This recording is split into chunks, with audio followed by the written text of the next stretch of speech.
Hey, this is Mike Durr, the Kingwood mortgage guy. And listen, I wanted to go over with you as we go into this loan process. One of the biggest hassles that comes about in the mortgage industry is sourcing deposits. Now, let me explain what that means.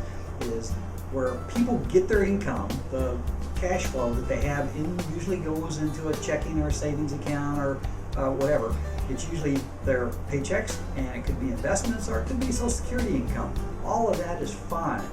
Where we run into issues is when non-sourced money starts showing up in your bank account, and this could be anything. It could be you sold something. It could be sold a gun or a car or garage sales, or you sold something on Craigslist. Anything. A lot of times people are calling in personal debts, and you've got somebody that's owed you some money for a long time. Well, they finally pay you.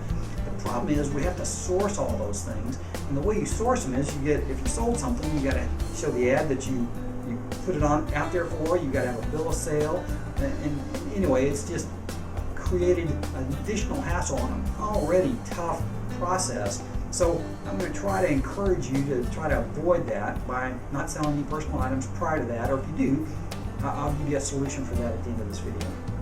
The other thing is transfers from other accounts. Now, most people operate out of one or two accounts, and it's usually okay to do that. But when you have multiple accounts, it just adds a layer of sourcing that you have to go through. So you try to minimize the number of accounts that you operate out of, because it just makes it easier for an underwriter to understand what's going on.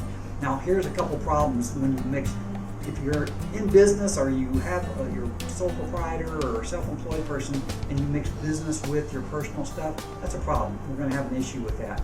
The other thing is if you have roommates that are sharing expenses, and this is not something that's unusual, but it's particularly a problem if the roommate is not on the loan.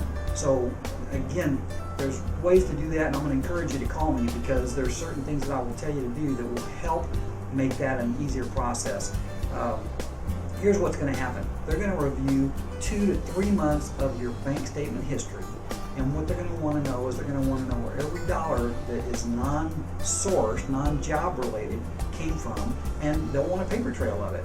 So I can just tell you that the first thing I do is, if you're getting those kind of deposits in, I want you to quit and use that money to live out of. Live off the cash and allow your statement, your income from your job or whatever it is, other sources that are trackable, to build up into your bank account, so it shows that you've got plenty of money for the down payment, you've got plenty of money for reserves. So hopefully this will help you, but I know that I didn't do it justice, so I'm going to encourage you to call me about sourcing accounts. It's definitely the biggest hassle in the mortgage industry right now, or at least it can be. So anyway, Mike Durr, Kingwood mortgage guy, love to hear from you. Thanks a lot.